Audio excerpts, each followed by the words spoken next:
I love great conversations. Hi, my name is Angel Jones. Thank you for joining me on 12-minute convos where I help you create a brand of your own unique, real self.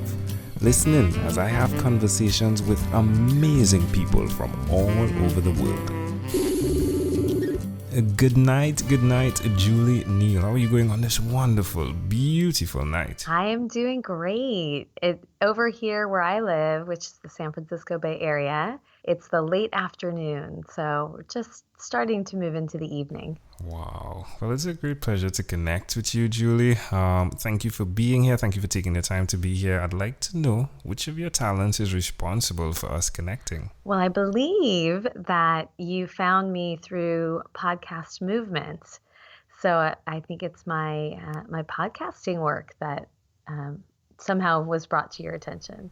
Yeah, it was. It was. So tell us about your podcast, please. Well, so I have a venture called Mother's Quest, and the podcast is one part of it, but it's definitely near and dear to me. I launched the podcast on December 1st, almost a year ago, as a birthday present to myself.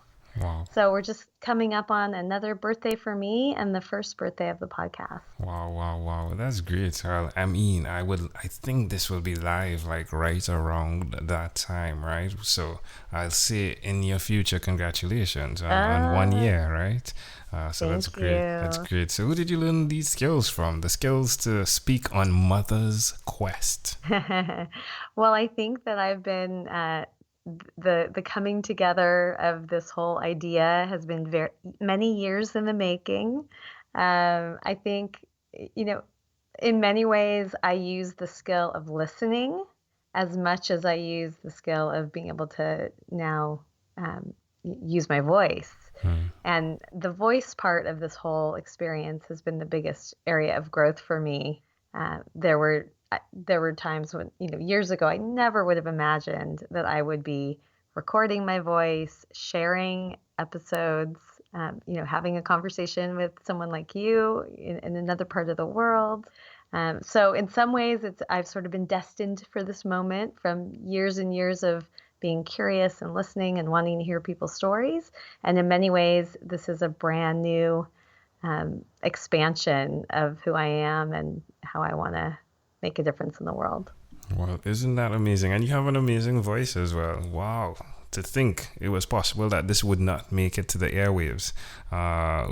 What was the limiting belief that was occurring that kept you from diving into this before time? Um, Interesting. It's funny. I don't know. I might be skipping ahead in your question You're process, but good. I've been listening to some of your conversations, and I know one of the questions you ask is about our earliest memories.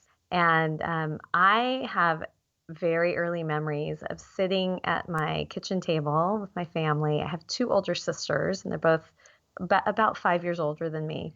And each of them have very big personalities and use their own voice in powerful ways. And I was the quiet little sister.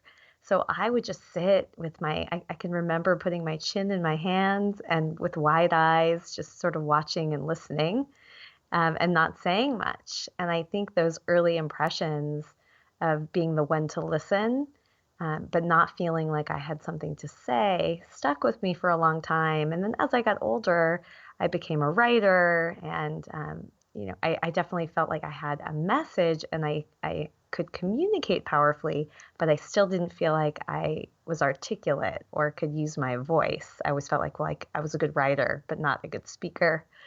So I think that held me back for a while. Hmm. That's intriguing. Wow.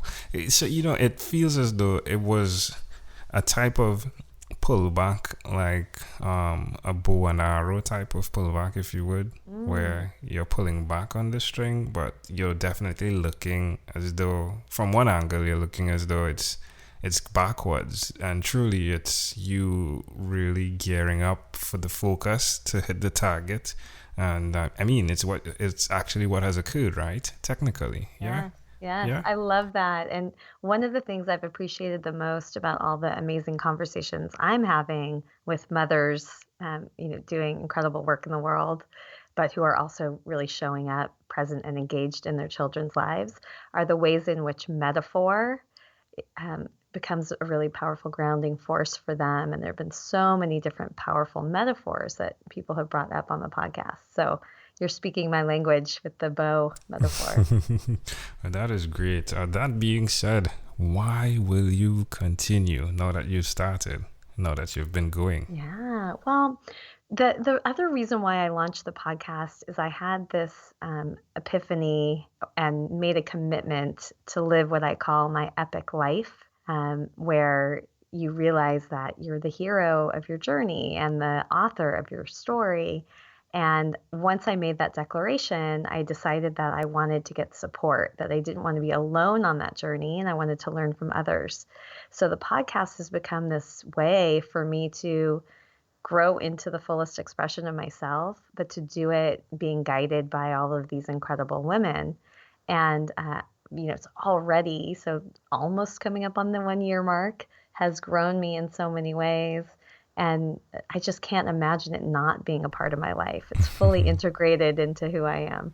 Oh, that's great. That's great. Where's the best place for people to connect with what you're doing, Julie? Well, there's a website, mothersquest.com, where you can find more background information, all the links to the podcast episodes, and all of the ways to subscribe or to join the Mother's Quest Facebook group, which is a growing community of like-minded mothers on a quest. And then I also have a Facebook business page. Facebook is really the main social media outlet for me right now. Yeah, which is cool. All right, tell us one other thing that you've done consistently over the last 3 years, please. Well, so obviously been a mom. I have, just been in that process of supporting my children and championing them through various challenges. And at the same time, realizing that I need to be also caring for myself and pursuing my own needs and desires and ways to make a difference. The other thing, though, is that I have been a facilitator of reflection circles now for at least a decade. And that has also been, I like to talk about planting seeds for everything that I'm doing now, and being the facilitator of those reflection circles has planted the seed for me to want to do reflection work and gather mothers. Wow. So what does the reflection circles look like? Yeah.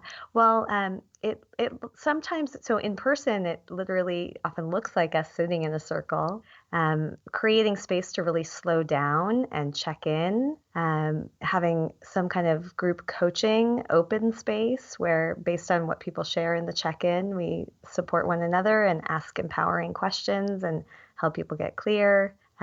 Identifying key takeaways or next steps that you want to take into your life from that time that you've slowed down, and then acknowledgments.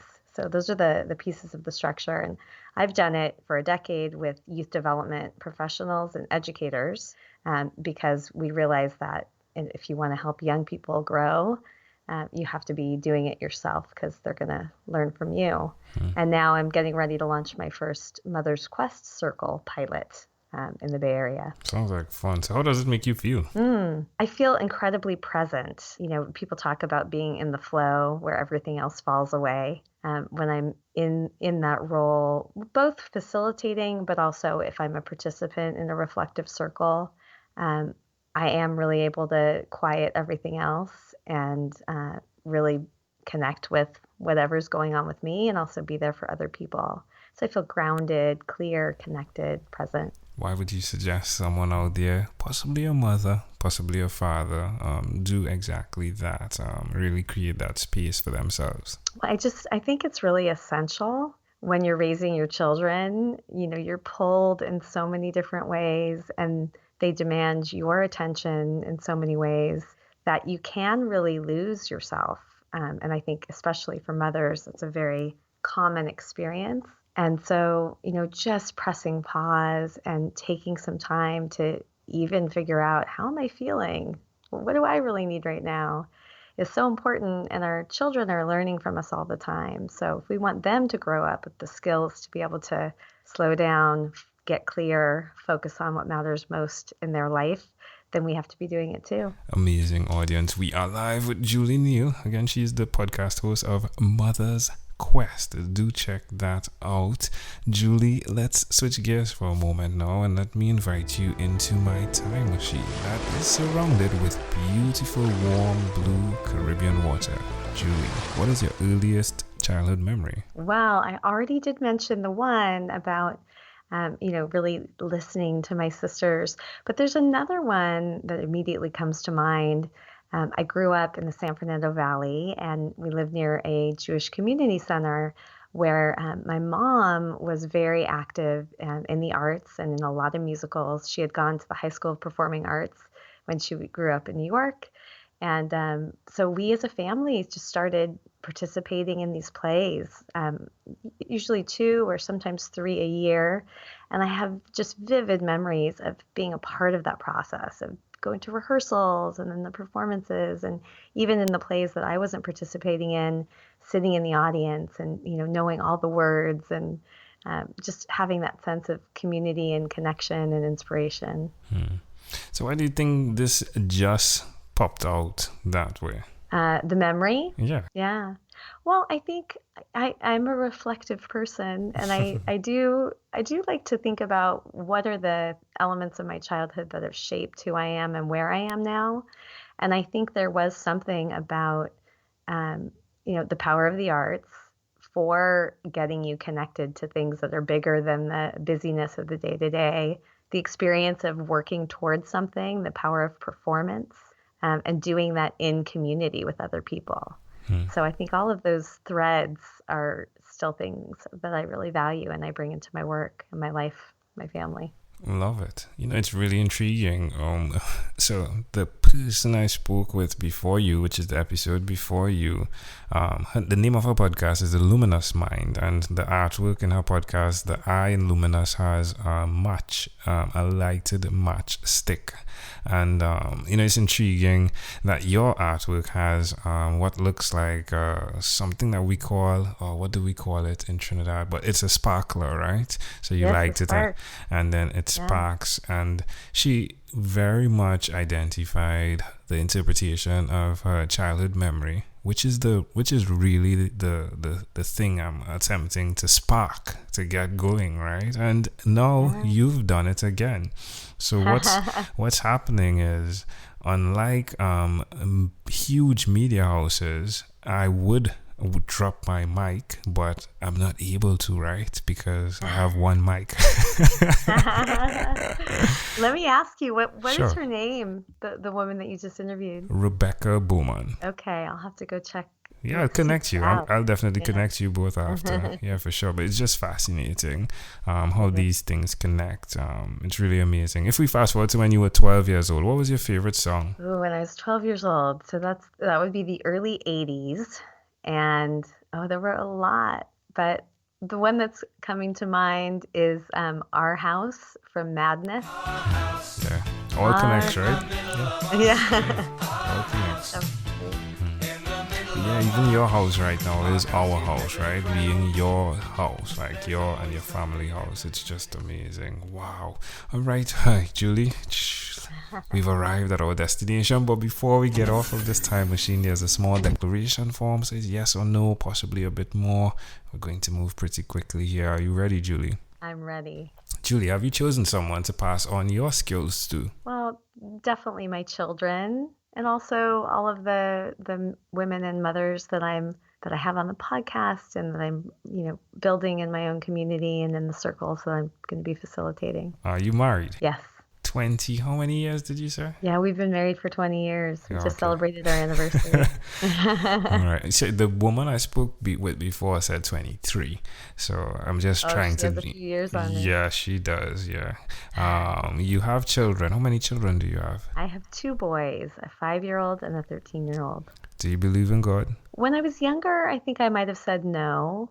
And in my, recent years, I've definitely become more spiritual. So I would say I believe in some kind of a higher power. Do you have an inner circle of friends? Absolutely. Do you watch TV for more than 3 hours a day? Not anymore. Or about 3 hours a week? Maybe maybe 3 hours a week, but even that might be a stretch. All right. What about screen time, the phone and or the computer? Is it more than 8 or less than 8 hours a day? Oh, well, so one thing is I don't track it, and I probably should. It's possible it's more than 8, and I don't even realize it. So I appreciate the question. Well, Julie, after 1,001 conversations, I came up with this workbook, the name of it being called Yours, which stands for your own unique real self. The idea is you do that same self-reflection, right, with the questions and hopefully uncover your own unique real statement, which is your mission. If you, Julie, had to share with us your own unique real statement, a statement that represents who Julie Neale is, what would you say that is? Well, these days, my statement is about living this epic life. So I say that I want to live my version of an epic life. So not somebody else's, but the one that resonates for me, so that I can also inspire my children to do the same. Love it. Julie Neale, this was a great pleasure. Before you leave, is there anything else you'd like to share with our amazing audience? Mostly, I want to share some acknowledgement and gratitude for you. I love what you're doing. Having meaningful conversations is something that I really value, and I believe it can happen if you slow down and get present. So I think the fact that you're having these really incredible conversations in only 12 minutes is inspiration for what we can all do in our own lives. Julie Neale, amazing audience. She is amazing. Imagine she's there quiet while her sisters are having a ball, and now her quietness has become her strength. Julie Neale, thank you for being on what is inspired by 12-minute Convos with Angel Jones. Thank you. Thank you for being on 12-minute Convos with Angel Jones. Stay tuned for more from our advertisers. Diabetes is a mountain pandemic. It's a disease that's not acute but chronic. Similar to this rhyming method, I have simplified the definition, the signs and symptoms, and the complications of diabetes for both adults and children in my books, Poems for Patients, A Focus on Diabetes, and The ABCs of Diabetes for Children. These books are available on Amazon.com, and for more information, you can visit my website, poemsbyaj.com. That's poemsbyaj.com.